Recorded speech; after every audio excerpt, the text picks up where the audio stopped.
It's another beautiful day for baseball in Los Angeles. And baseball podcast. Josh Schaefer and Blake Harris cover everything Dodgers right here on Inside the Ravine.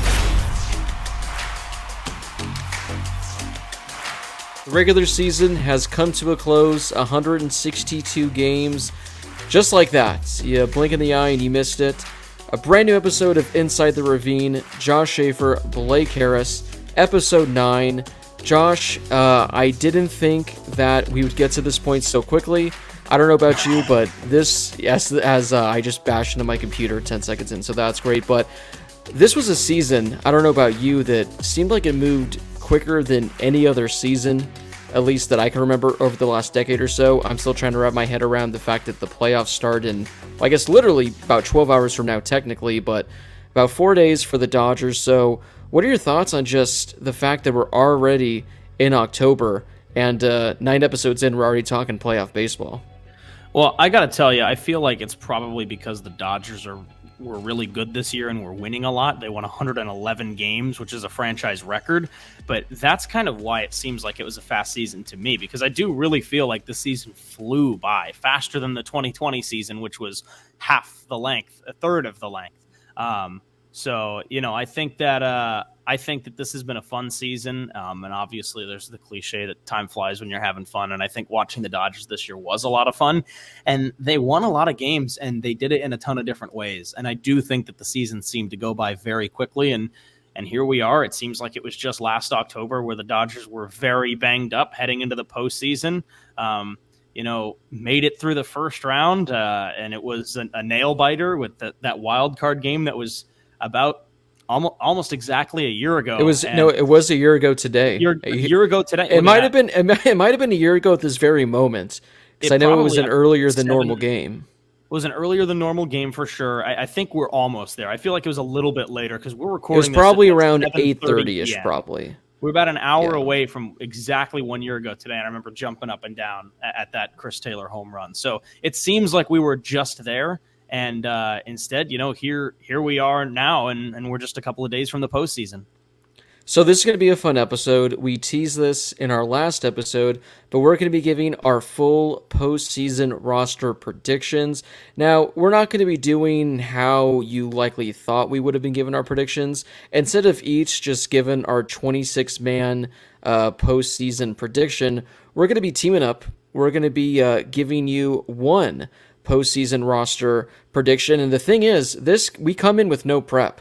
We are going to essentially take the list of every player that's on the 40-man roster that has a legitimate chance of reaching the playoff roster, and we're just going to essentially, I guess, process of elimination it and just yeet guys or keep guys until the final vote. Like, I don't know if this is like Survivor style. Like, I've never seen the show Survivor. I don't know if they do like process of elimination, if that's how this goes. So Survivor mode, or maybe there's some other reality show out there that's something like this. So we're going to have our full 26-man roster coming up. But before we get to that, Josh, we're going to do kind of just a brief recap of the Dodgers season as a whole. We're going to save our ultimate 2022 recap for once the offseason hits, where we're going to kind of go in depth on a lot of the players and kind of go in depth on a lot of the things that happened during the regular season.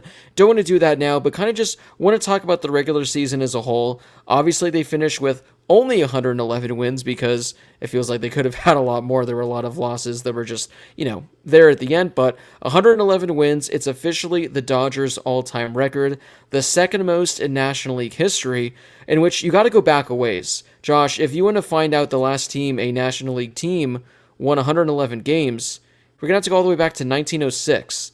The Cubs, when I believe they won 116, which is tied for the record. So it's been over 100 years since a National League team won this many games. The best run differential since the 1939 Yankees. So one would say a pretty good year for the Dodgers. So Josh, if I would have told you one day before opening day that the Dodgers would finish the season with 111 wins, the best run differential in, close to 90 years or 80 years, whatever the math checks out to be, I guess 82 years, yeah. 82 years. What would your takeaways been if I would have told you that? I don't know if I would. It's funny because I do not think I expected this. I did not expect 111 wins from the Dodgers. I did not expect the current run differential that they have, which is insanity. But I don't know if I would be shocked. I mean, on paper going into this season, looking at the players that were added, looking at the players who were returning, and then looking at the players who were on the roster last year that had great seasons, players like Chris Taylor and Max Muncy not too long ago was this perennial home run hitter for the Dodgers, and obviously he's still a good power hitter, but he had a tragic season, as Cody Bellinger did. But again, if you also showed me what the roster might look like with a guy like Joey Gallo in the lineup too, I might have thought, holy cow, I wouldn't be shocked that they did all of those things. But going into the season, I thought that the Dodgers would win between 90 and 100 games. I thought that they would win the division. I thought that they would probably have the best run differential in baseball, but I definitely didn't think it was going to be at this scale. Yeah, I agree with you. I definitely expected them to win the division. I wasn't expecting them to match last year's 106 wins just because, again, last year it tied the franchise record. That's a lot of games you got to win. Now, 111 wins, best run differential in 82 years or 83 years, again, depending on whatever math you want to use for that. What if I would have told you, Josh, not only that, Walker Buehler would go down halfway through the year with Tommy John surgery, Clayton Kershaw would have numerous IL stints and miss a couple of months, Andrew Heaney would miss a couple of months, Tony Gonsolin would miss a couple of months, Max Muncy would finish the season hitting below 200, Justin Turner would start the first 3 months hitting about 200. What if I told you all those things happened and the Dodgers would still win 111 games? That's what's the most surprising about all of it, because you look at and there was really not much of a drop-off at all, man. Sure, a little bit at the end of the season when they took their foot off the gas, which we thought they might a little bit. And obviously there were a lot of games that guys were coming out early and pitchers weren't lasting as long. And that's all fine and dandy, whatever. The postseason was upcoming. So they took a little bit off, but they didn't really slow down all that much. And then, there was that brief stint where things were not looking good. They were in first place, but things weren't looking good. Late June-ish. And then give it 2 weeks and the Dodgers had been on some ridiculous win streak and were once again the best team in baseball. So other than those brief little stints of not being unreal, with all of these injuries, with guys in and out of the lineup, the Dodgers pretty much all season long were just better than everybody they faced. And it kind of goes back to the extra innings thing that we had talked about on our last couple of shows. Like when the Dodgers are in extra innings, they don't win because they play fundamental baseball and square to bunt or hit a sac fly and move the runners around. Whenever the Dodgers go to extra innings and win, it's just because they're better. It's just because they're a better baseball team. They don't have to play small ball. They don't have to play cute. They just come up and hit the ball and they win games and they pitch well. And they've done that all season. So that's a blessing and a curse when you get a team with nothing to lose who goes up and squares to bunt 3 guys in a row and brings in a run or something like that. And that's how the Dodgers seem to lose a lot of extra inning games. But the point is that they're just better than a lot of teams. And, we expected that this season. I just don't know if we really expected it at this scale with all of the players that were in and out of the lineup. But, of course, in some weird way, despite all of the injuries, I think they are in a much better position than they were at this point last year going into the postseason with guys like Muncy and Kershaw and these guys out of the lineup that were huge for them in the regular season. Obviously, there's no Buehler. But right now, I think the Dodgers are really in a much better spot than they were a year ago, and they won 111 games this year. Yeah, there's one thing that I quickly want to touch up on, but before I do, I pulled up their schedule from this season, and you win, I think the final tally, let's see, so they end up winning the division by 22 games. So Josh, they didn't quite hit that 25 that we did on Fair or Foul from a month ago, but 22. Now the crazy thing is, if you hear, they won the division by 22 games, you're probably thinking from start to finish this was pure domination. The fact that what they did over the last few months, because on what's here, entering essentially the final day of June, so we're talking pretty much July 1st at this point, entering June 30th when the Dodgers welcomed the Padres to town, the Dodgers had a 1.5 game division lead. This was a tight division race as we were approaching the All-Star break. This looked like this would be a division race that would come down to the final few weeks of the season. I know the Dodgers played the Padres 9 times, I believe, in the month of September, and everyone's thinking those 9 matchups are going to determine the division. The Dodgers sweep the Padres. They go up 4.5 games. And it's at that point that they kind of just ran away. I mean, let's see. So they were up 3.5 games on July 3rd, and that was the lowest their division lead would be the rest of the season. If you just look at the baseball reference page, July 1st, they were up 3.5. On July 31st, they were up 12. Then to end August, they were up 18.5. And then to end September, they were up 23. So they got as much as 23. But yeah, the fact that in the second half, they just ran away with the division, truly remarkable. But Josh, something I want to touch up on before we move on to our predictions is the fact that, again, they won 111 games. You don't want to get too greedy. But obviously, this past weekend against the Rockies, they took their foot off the gas. Ever since they clinched the division, they essentially took their foot off the gas. I know they're not going to admit that they weren't trying, but you can tell that this was a much different team after they clinched.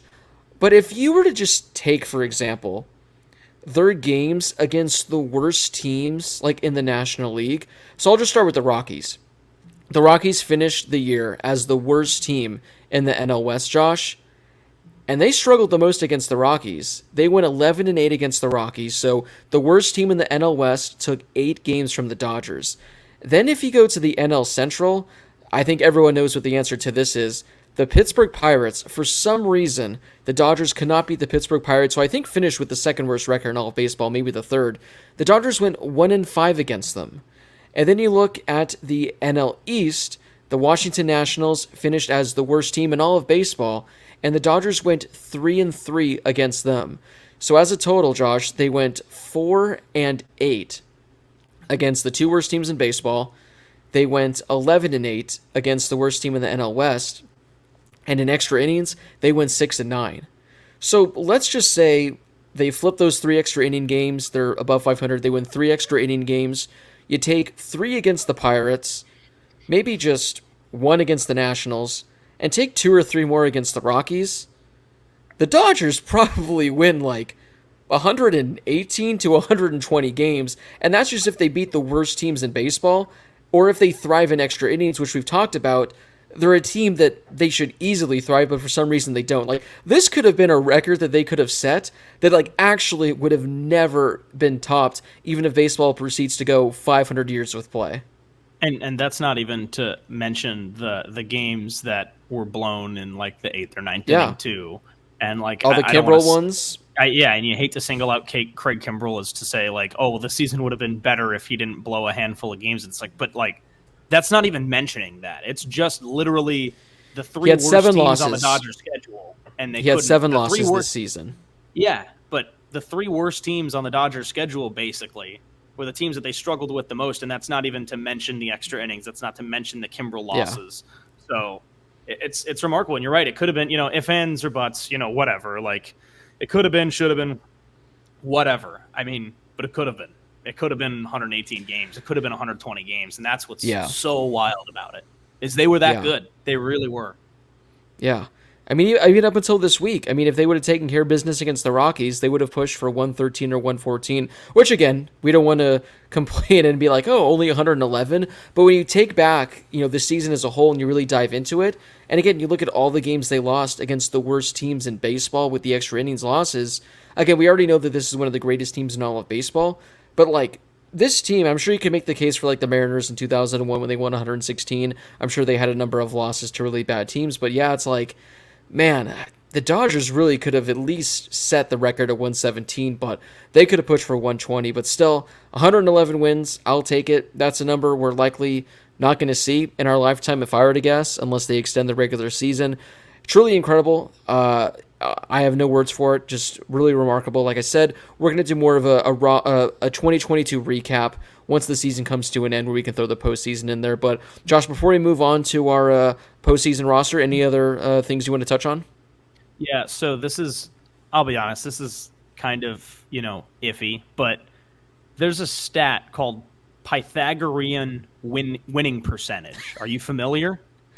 It sounds familiar, but I could not tell you what the hell that is. The Pythagorean. This is the definition from Baseball Reference. The Pythagorean winning percentage is an estimate of a team's win percentage given their runs scored and runs allowed. Basically, it tells you like if a team was lucky or unlucky, and it's calculated by runs scored divided by runs scored plus runs allowed. And given those stats, with the Dodgers scoring 847 runs and allowing 513, their win-loss record puts them at 116-46. Yeah, they were right there. So it is what it is. But obviously, it doesn't really matter. Like I said, I'll gladly accept the 111. It's just, I wanted that record. I know the players aren't going to say it, but I know. Come on, they wanted it. You want to get the record. All right, Josh. Let's get to the fun now. Let's get to our postseason roster predictions. So the NLDS begins on Tuesday, so just a few days away, and I believe normally they usually release the postseason rosters like the morning of, maybe sometimes the day before, but it's always like right up until the game starts. So we're not going to know for some time, but for the most part, I think these are fairly... There's a lot of easy ones. I think there's only going to be a few really difficult decisions. We're actually going to start with the hitters, the 13 position players, because I actually think this is probably going to be a fairly quick segment when it comes to the position hitters. So, Josh, I have all of the position players jotted down that have a legitimate chance of being named to the postseason roster. So again, we're going to go through each of them, and we're pretty much going to agree if they're locks, if they're on the fence, or if they're out completely. If they're out completely, we'll just remove them. If they're on the fence, I'll add them to their own separate list. So let's kick things underway. We'll start with both catchers, Austin Barnes, Will Smith. You both need them on, so those guys are locks. We're going to get to the infield now. Justin Turner, Trey Turner, Max Muncy, Gavin Lux, Freddie Freeman. Those are the autos. Those are the easy ones. Hanser Alberto. This is one where I'm interested to hear your thoughts, if you think he's an auto lock or if he's a guy you think might be potentially on the fence. I think we got to place a hold on Hanser right now. I think that there are some other guys in the lineup that have a lot of potential and very high ceilings, right? But also don't know what exactly you're going to get from them come postseason time. But as we said last week, postseason's a different animal. So for now, I want to. I think I'm going to place a hold on Hanser. And the next player up, another interesting one, is Miguel Vargas. So are we yeeting him completely, or are you putting a temporary hold on him too? You know what? I think for now I'm going to put a temporary hold on him because I think is he ready for his first major league postseason? I think why not give him a shot? But also I think you have a lot of other guys who could turn into pretty lethal weapons come postseason time. At least, even if it's not defensive, at least with their bats. We'll get to some of these guys, but sometimes if you just want somebody to put a ball in play, there might be some other guys on here that you just want to make contact over Miguel Vargas. So, we'll get there when we get there. So those are the two that I figured would be on the fence. Looking at the rest, this seems pretty straightforward as well. Cody Bellinger, Mookie Betts, Joey Gallo, Trace Thompson, and Chris Taylor. Now, the Chris Taylor one is interesting, but before I do that, Josh, I feel like all of these are locks in your eyes. I think they have to be. I think even with Gallo, for example, struggling at the plate, he's got so much potential with his bat, and also he's got one hell of an arm. And then a guy like Chris Taylor, first of all, Trace Thompson's been great.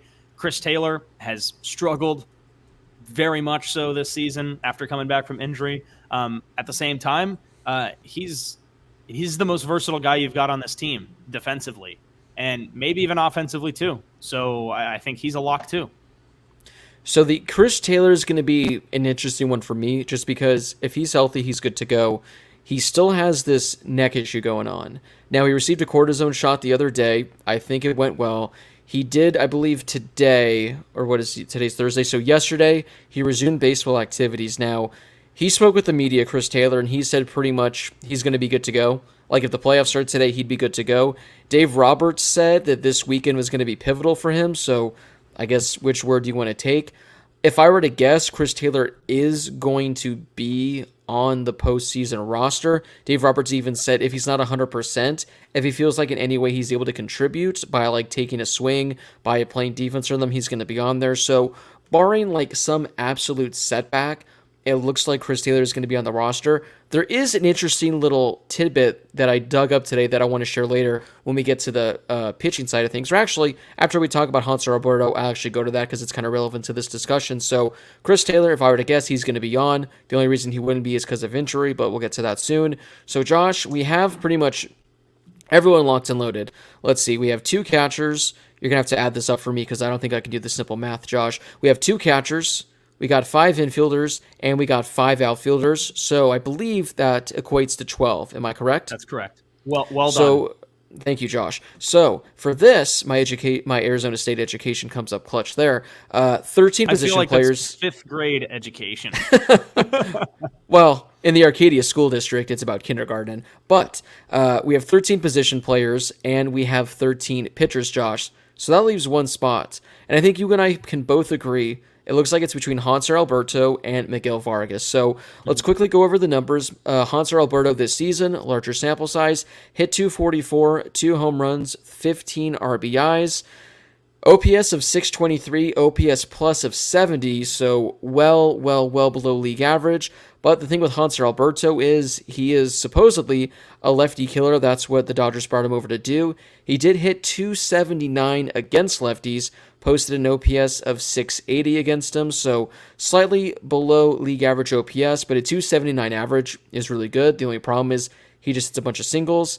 Hanser's pretty limited to what he can give you defensively. He can pretty much play second base, shortstop, third base, I believe. Obviously, you can use him on the mound if it's a 10-run game and you want to save a bullpen arm. So that's what you got with Hanser Alberto.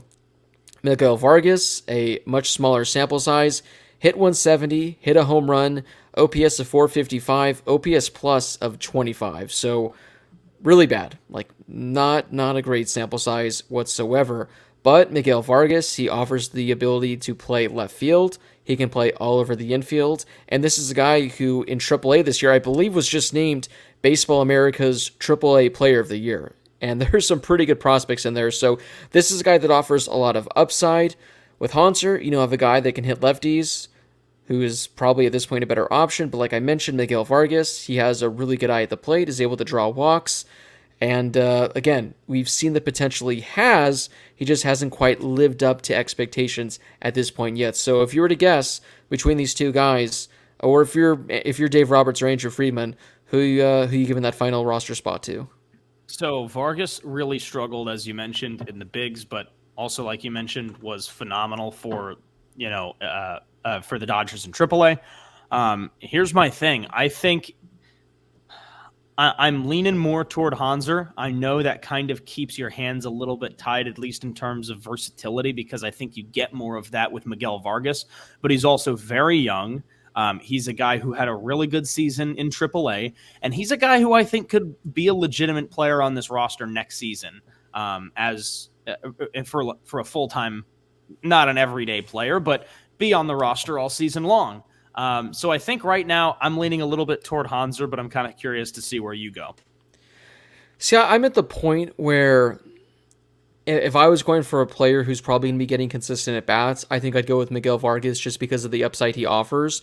But this far down, I mean, we're talking the 4th or 5th bench piece at this point. It's not like in normal years where you need, a deep bench because you're going to be doing a lot of double switching, pinch hitting, because with the DH, we don't really see that anymore.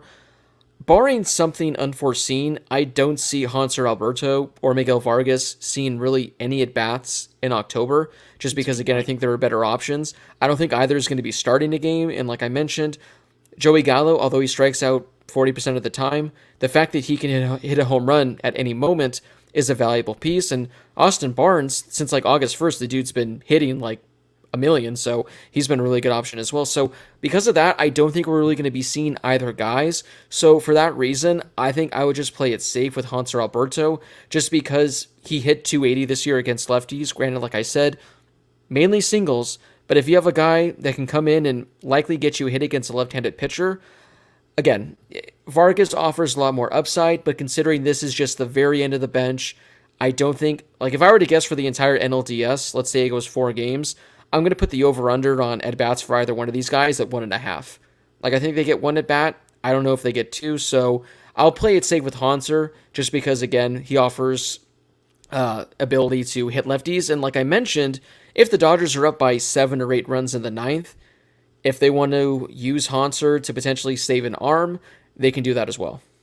All right, then I say with our prediction, we roll with Hanser Alberto.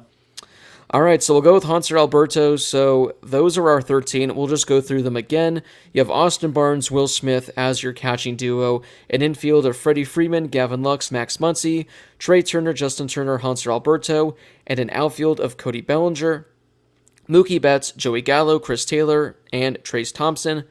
Josh, before we go to break and we talk about the pitchers, which, like I mentioned, I think the pitching staff's going to be more difficult, there is something I wanted to talk about because I don't know if this is any sort of possibility. I don't know what the chances of this happening are. I don't know if I'm just trying to read way too much into this. But the Dodgers made a 40-man roster move yesterday. Now, when you look at this, you don't think anything of it. You probably go, okay, that's great. What the hell is going on?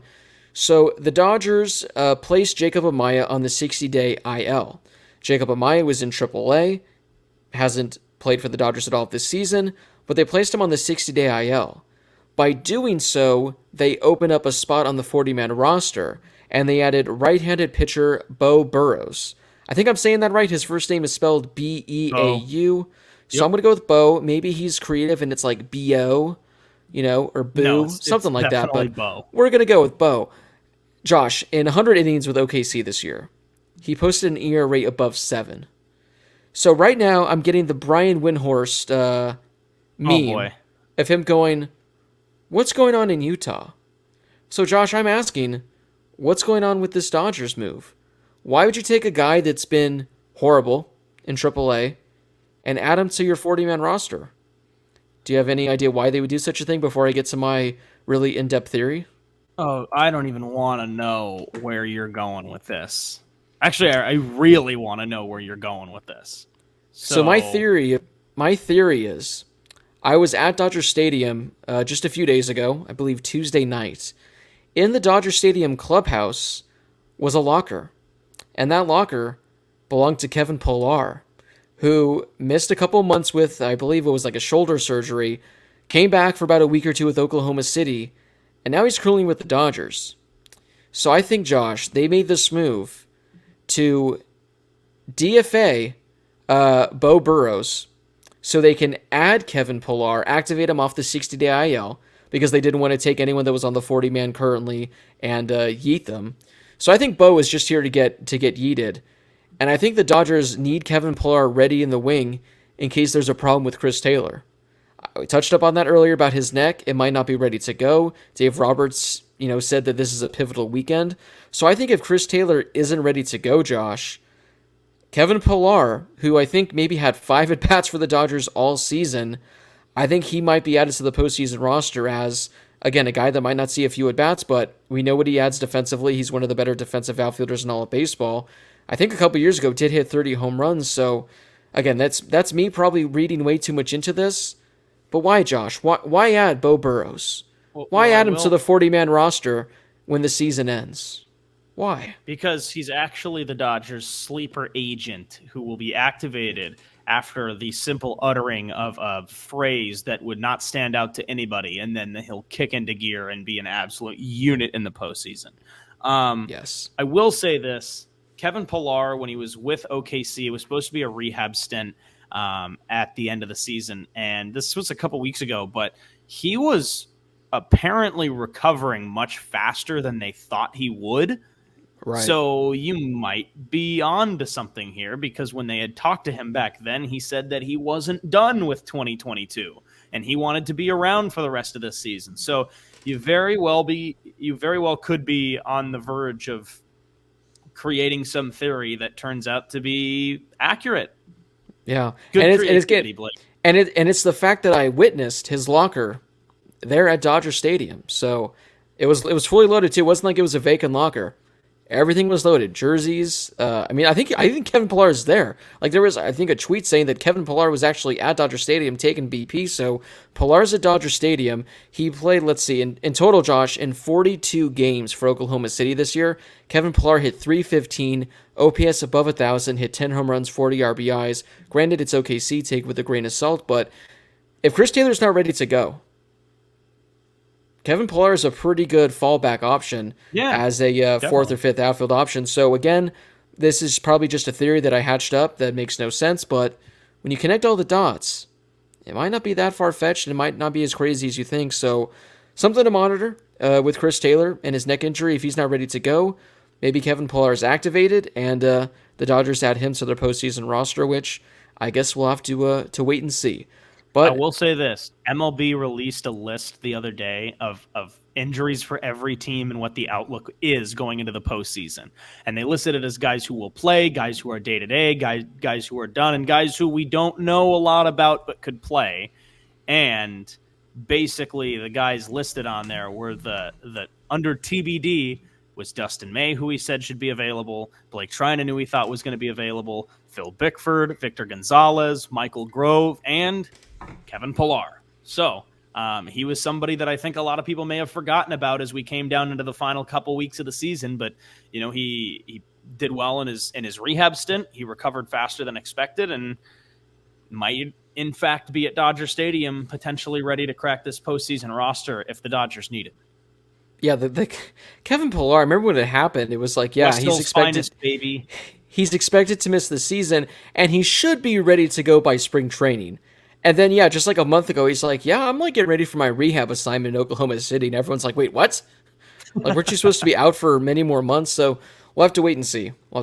But Josh, we're going to get to the pitchers next, which I think is going to be a lot more fun, a lot more difficult. Before we get to the pitchers, we are going to take a quick break. All right, Josh, we are back. We just did our 13 position players cracking the postseason roster. Now it's time for the fun part. Now it's time to really get to the nitty-gritty. 13 pitchers that are going to make the postseason roster, and it looks like we have about 20 names to choose from. There are a lot of guys. Here comes the part of the show where I ask for a temporary hold on like half the guys here. All right, Josh, so we're going to start at the top, and again, we're going to say either locked and loaded, ready to go, temporary hold, or yeet. Like, I don't want to see you anywhere near the postseason roster. All right, Josh, we're going to start things off with Yency Almonte.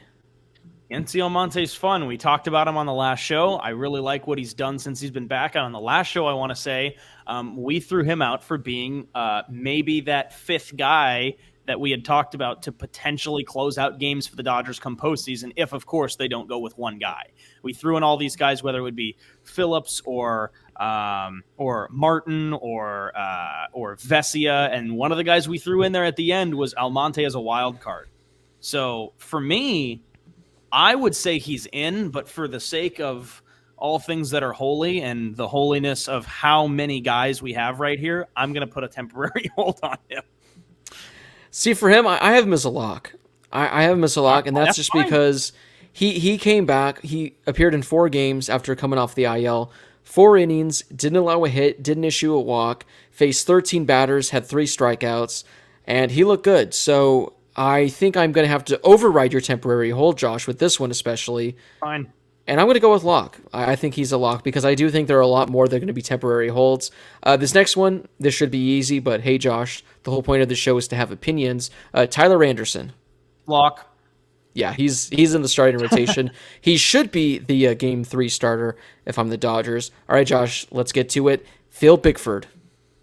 Oh, you know how much I love Phil Bickford. But I think I got to put a hold on him for now, right? Yeah, I'm putting the temporary hold on Phil Bickford. We could honestly go through very quickly and then go back to the holds. So I think that's what we got to do here, right? Yeah. All right, yeah, we'll do that. All right, Josh, Caleb Ferguson. Boy, another good one here. Good old Caleb. Caleb, he's been pretty good too. I think he's a lock for sure, right? Really? See, this is right. I put a hold for him. I was thinking this is a hold just because it'll get interesting. For fun, I'm going to put him in the hold category. But again, this is why I think it's interesting having, this us combining into one to decide whether guys are locks, whether guys are holds, whether guys are yeeted. But I do also, think that man just because just turned 26. I said this when I saw him. Sorry, Caleb Ferguson, if you're out there listening, or if any member of the Caleb Ferguson family is listening, We love him. He's a great guy. He was one of the first guys I ever interviewed back in spring training in 2019. But how is he 26? He is not 26. There is no way. I mean, it's 45. This looks like one of the 26-year-olds back in like the 1910s when everyone looked twice their age. Yeah. He just doesn't look 26. Great guy though. Great guy. Great guy. I'd love to buy him a beer. But Caleb Ferguson, I'm okay to put a hold on him then. If you want to put a hold on, that's fine. All right. Next up, we have Tony Gonsolin. Lock. Yeah, I agree. Brusdar Graterol. I think he's a lock. I think Brusdar has to be a lock. I think obviously he brings something that a lot of guys can't, and that's just the triple digits with ease. And I think that could be huge for the Dodgers come postseason. I'm looking forward to a Graterol postseason like 2020. I agree. I think it's a lock as well. Andrew Heaney. Lock. Yeah, I agree as well. I think the Heen dog is a lock as well. They've been experimenting with him coming out of the bullpen, so that's going to be interesting to see what they do with him. Andre Jackson, who came up and was really good for the Dodgers in a short stint. This is my first very obvious hold, and that's not to slight Andre Jackson. It's just that he's the one that I don't think we have enough on right away to immediately put him in. But I will say, for our dedicated listeners, they would know this. When we have talked about Kimbrel in the past, and when we have talked about guys who aren't on the postseason roster, one of the first guys that you and I have thrown in every time is Andre Jackson. So it's a guy that I think is under serious consideration. Okay, so he's a hold. Did you say yeet or hold? Hold. Okay, so he's a hold. Andre Jackson is a hold. All right. Tommy Kahnle. I think you're going to say hold. That's my prediction. I know we haven't seen a lot of him this year, but for me, he's a lock. Oh, for me, he's a lock too. I think he's an absolute lock. I think he's been great. I know we talked about him being a potential closing option. I know you mentioned him in one of our last episodes. All right, Josh, this next one is going to get really, really interesting, so I'm very interested to hear your thoughts on it. Clayton Kershaw. No, he's at least a hold. I agree. We'll save him for later. All right, Josh. Okay, now it's a real one. Craig Kimbrel. What are you doing? You know what? For the sake of transparency, so that we can have a discussion, I'll say hold. But I'm ready for this from you. You can do it. You can overrule me right now if you want. I'll overrule you, Josh, because he's yeeted. He's gone. He's demoted. Gone forever. No. I'm gonna put him in the hold category, just because, Josh. And I knew this would happen. I literally said this yesterday before he came in. And I said, you know what's going to happen? With one game left in the season, Kimbrel's going to come in, and he's going to look the best he's looked all season. And what did he do, Josh, in game 162? He struck out the side for the first time in 2022. Just when I thought I was out, he pulls me back in. So we're going to put Kimbrel in the hold category just to make things a little fun. All right, Josh. Chris Martin. Chris Martin's a lock for me too. He walked one guy all season. He walked one dude. The problem is that for me, even looking ahead at some of the guys we've already got, this puts me at 11 locks. But he's a lock. Oh, interesting. For me. I think your math is really bad, Josh, because I currently have us at 8 locks. Really? So yeah, maybe I think there was one you had. There was one you had as a lock, and then no. But I said looking ahead at other guys we have not discussed. Okay. Okay, you're right. Okay, that makes sense. Okay. So up next we have So up next we have Dustin May, and this is again assuming that he's healthy and ready to go, which he said he will be. So assuming Dustin May's healthy. Assuming he's healthy, he's in for me. Okay. Yeah, I agree. Up next is Evan Filthy Phillips himself. I do not need to touch on this one. This is an obvious one. All right, here we go. Here's an interesting one. David Price. See, I think David Price is a guy that if other guys are not healthy, he's an automatic add for me. But right now, I think he's just a hold because I think he would be a great piece come postseason time. But he's just not there for me yet. So we'll see how far we get. All right, he'll be a hold. Again, this is assuming he's healthy. Blake Trinan. If Blake Trinan's healthy, he's in. I agree. And he said, I mean, it sounds like he'll be ready to go. Still, 5 days to go. He threw to hitters the other day. Looked pretty good from what I saw. So I'm going to go with Treinen, Julio Urias. In. All right, Josh. And that brings us our final one from this potential list. And that is Alex Vesia. Another one that is easily in for me. 54 innings, 2.15 ERA, 5-0. Yeah. And he's got good stuff. Yeah, and his last couple months, he was practically untouchable. So, all right, Josh, that wraps it up for our locks. Let me count really quick. We got 1, 2, 3. We've got 13. Oh, wait a second. Yeah, I jotted down 13 locks here. Oh, boy. Yeah, so that it makes it a lot easier. Well, that makes it a whole lot easier. So if we've got 13 here. So this is going to get really interesting right now. Here's where we take this. We've got 13 guys right here. And those 13 are Almonte, Anderson, Gonsolin, Gratterall, Heaney, Canely, Kershaw, Martin, May, Phillips, Treinen, Urias, and Vesia. The guys that we put holds on that by mathematical elimination are out are Bickford, Ferguson, Jackson, Kimbrel, and Price. If one player, let's say it's May or Treinen or whoever, is not available, who's the first guy you put in? Well, my first thing I want to do, Josh, looking at this, again, I thought when doing the locks, I didn't go ahead and count it pre-show. I was thinking that we were going to have 11 or 12. And I was thinking we were going to have to decide on the final 1 or 2. I didn't think that this would be this difficult, and we'd already have 13 locks. So my question is to go ahead of your question. Let's say all 13 of these guys are healthy. Like, let's say Dustin May's ready to go and Blake Treinen's ready to go. Those are 2 guys that you 100% have to have on your pitching staff in October. Yeah. So if everyone's healthy and you're looking at this this list of 13, I genuinely don't know who you're taking off looking at this. I know. I actually don't know. I think, and I think Ferguson has been so good this year.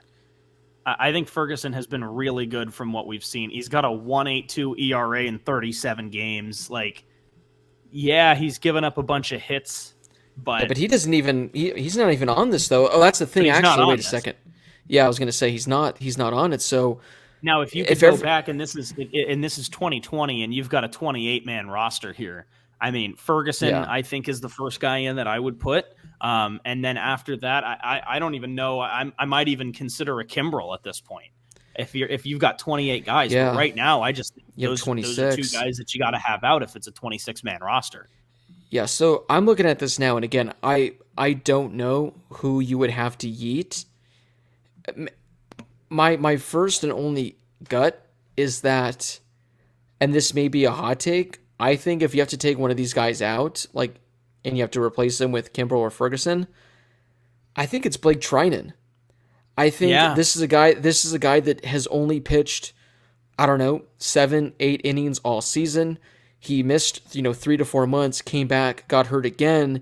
He's building his arm back up. I was talking with Michael Duarte about this in the press box the other day. We were going back and forth on if Treinen's healthy, do you even throw him out there? Would you Josh? Let's say this is just game 1. You're throwing into the fire. We're playing the Mets. It's the 8th inning, and the Dodgers have a 1-run lead. Do you trust Treinen in that situation? His first appearance, essentially, in over a month. I don't know, and you haven't seen that much of him either. So I think you're right. I think you have to take him out. But here's one more thing that maybe you can think of, at least to give you a little bit more reassurance in the bullpen, at least for the NLDS. And it's that obviously you've got 5 games here, and you've got a rotation here where you might even have guys. I mean, you look at the rotation, the 5 starting pitchers that should be available for the Dodgers: Anderson, Urias, Gonsolin, Kershaw, Heaney, are all guys, all 5 of them. I understand innings were here and there with guys missing time. All 5 of those players had ERAs better than Walker Buehler this year. And if anybody gets potentially bumped to the bullpen, you've got a guy that you can rely on. And then at the same time, somebody like Dustin May, who I think obviously was projected to be a starter this year. Dustin May is somebody that could come out of the bullpen. So I think if you've got guys who we have frequently seen at the front end of games, maybe not even starting necessarily, but at the front end of games pitch for the Dodgers this year, that is bumping other bullpen pieces, middle inning guys towards the back end of games, I think. And I think that's taking a little bit of stress off of the back end bullpen pitchers, where a guy like Treinen might slot in. And I think that's a good thing. Yeah. I think that's a really good thing. And the reason, because again, obviously Dustin May, he's dealing with an injury right now, but the fact that he's able to give you 2 or 3 innings out of the bullpen it's what's going to make him so valuable. Because all of a sudden now, like you have Tony Gonsolin going in game 4, let's say, he's only able to give you 3 innings. Well, Dustin May comes in, he gives you 3 innings, and all of a sudden now you just need 3 innings out of your bullpen. I think that's going to be a huge piece for the Dodgers. Same thing with Andrew Heaney. He'll come in, he'll give 3 innings, maybe 4 innings. If Julio, if Kershaw, if Anderson, for some reason, can only go 3 to 4 innings. So I think having those starters is a huge bonus. So, yeah, looking at this right now, because again, maybe Yency Almonte. I mean, I'm looking at this too.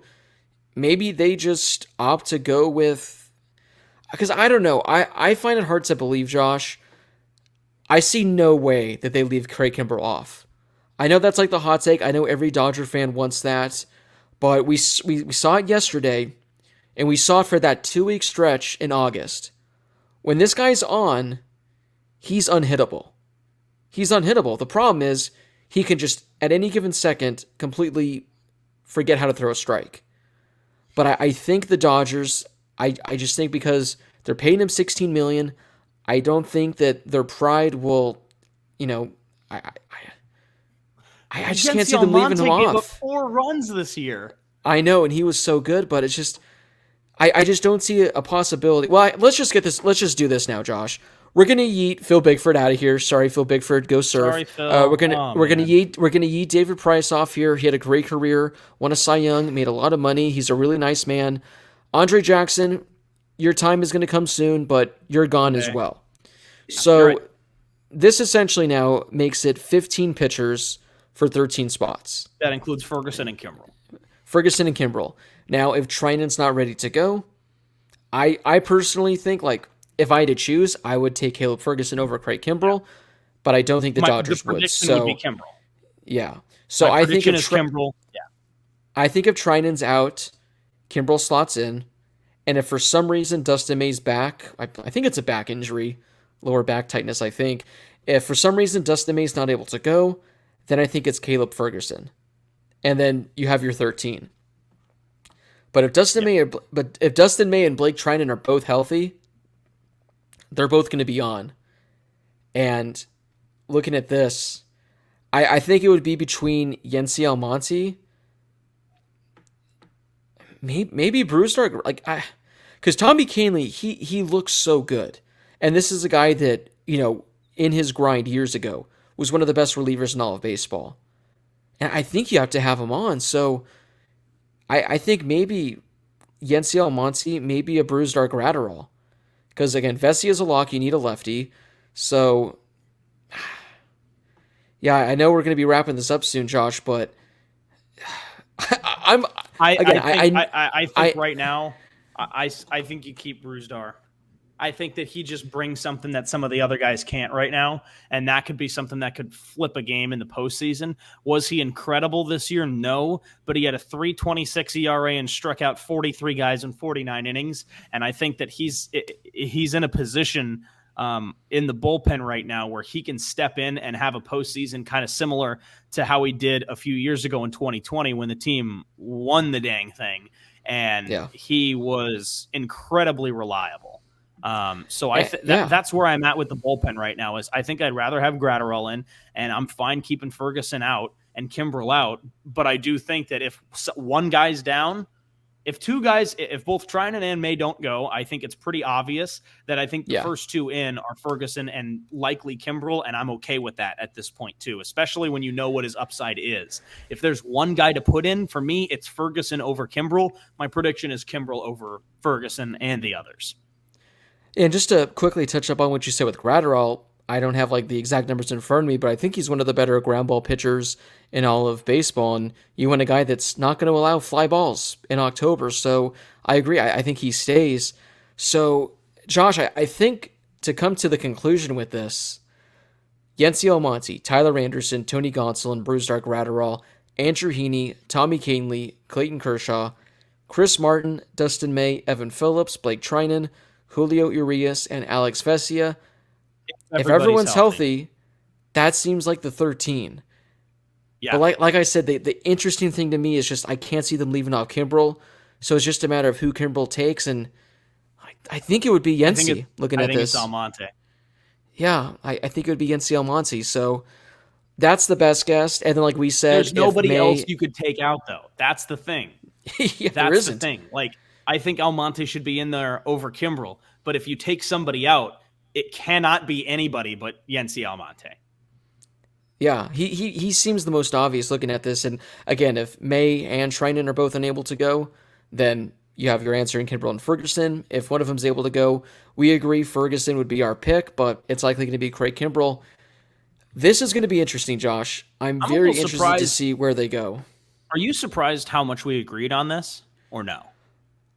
I was pretty surprised. I mean, I figured you'd have like 7 to 8. I figured the rotation would be a lock, and I figured guys like Evan Phillips, Vesia, and like Chris Martin, those would be the locks. But after that, I was thinking it's going to be up for grabs. But this is nuts. Like, I'm very interested to see what the Dodgers do if everyone's healthy. Like I said, if everyone's healthy, and that's the thing too is, Josh, even if everyone's healthy, maybe the Dodgers look at Caleb Ferguson because outside of Julio Urias, their only lefty in the pen would be, I guess, Heaney. I guess you're pushing Heaney to the pen. So you'd only have 2 lefties. So do they potentially go with Caleb Ferguson over, someone else because they want a dominant left-handed pitcher? I don't know. I don't know what's going to happen, but I'm glad we did this because like I said, I knew the pitching would be difficult. I knew that there would be some tough questions. I didn't think it'd be this insane. So yeah, that's our final guess. I guess we'll find out on either Monday night or Tuesday morning what the Dodgers decide. Someone's getting the shaft, unless again they say like Trinan and Dustin May weren't ready to go. Yeah. One or two guys are going to be getting the shaft. Yeah, and it's that time of year where you get super excited, but then you just obviously have the butterflies that you're just bound to have. So I don't know. Listen to my schedule real quick next week. We've got Ontario Reign Media Day on Monday. We've got a season ticket member event that myself and our staff and the entire team is at on Tuesday. Wednesday, I don't know. Thursday, working the Kings game. Friday is our opening night game. So I don't know if I'm nervous or if that is going to help me calm my nerves a little bit that we've got other things going on while I'll be watching the Dodgers. So it'll certainly help your case.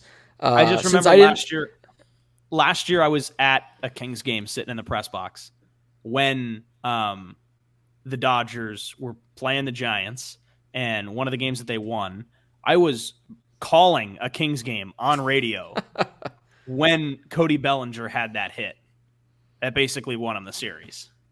I remember that right before too. The game started too. So those were games where it was like, I'll watch, but I can't let my heart and brain get involved. So I calmed down a little bit, and I'm hoping that's where I'm at for this series.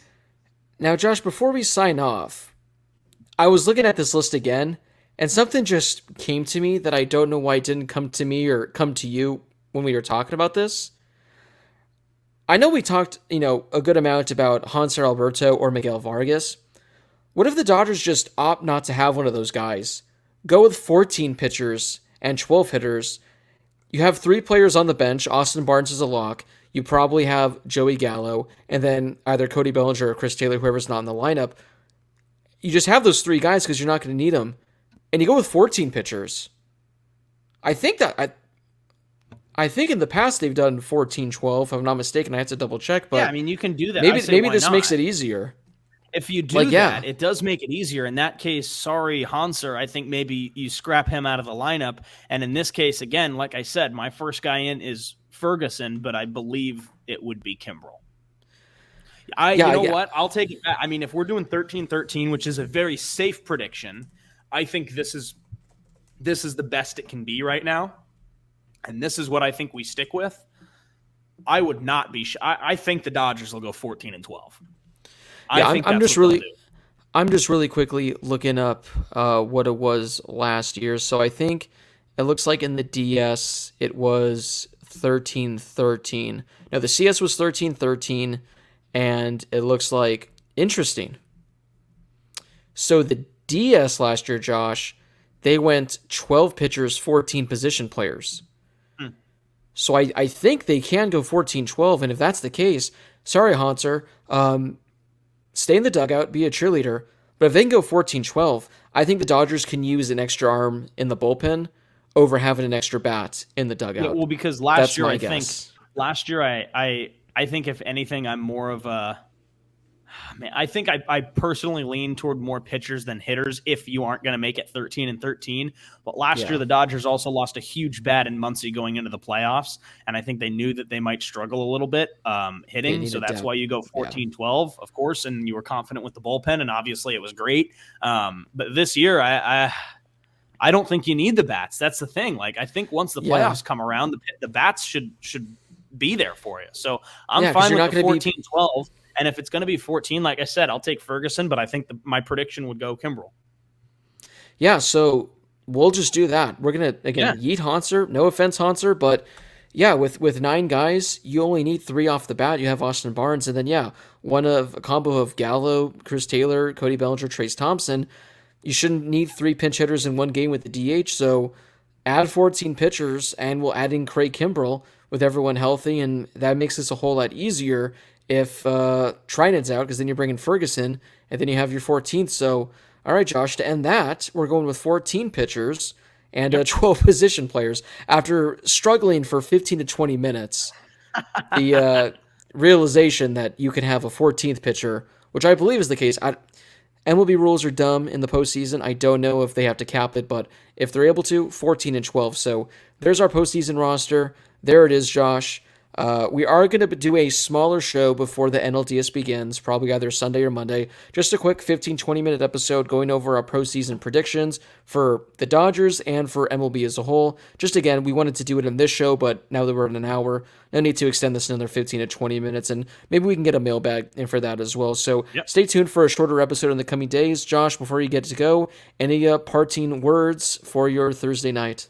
Follow us on Twitter and Instagram at Inside the Ravine. Make sure you download the show wherever you get your podcasts, whether it be Apple, Spotify, and, of course, on the Odyssey app. And we're getting there, right? Just a few days away. So we'll talk to you before then, and then we'll get some Dodger playoff baseball. Couldn't have said it any better. Stay tuned for more episodes of Inside the Ravine. Again, find the show wherever you guys get your podcasts. Make sure to follow and subscribe to the show there. That way you're notified whenever we drop a brand new episode. And as Josh mentioned, you can find us on Twitter, Instagram, and TikTok at Inside the Ravine. Well, for Josh Schaefer, this has been Blake Harris. Thank you guys so much for listening. We appreciate it. See you guys in a very, very, very soon episode. You don't want to miss it. Dodger playoff baseball is here. A lot of episodes coming your way, so you definitely want to tune in and enjoy the rest of your week wherever you may be.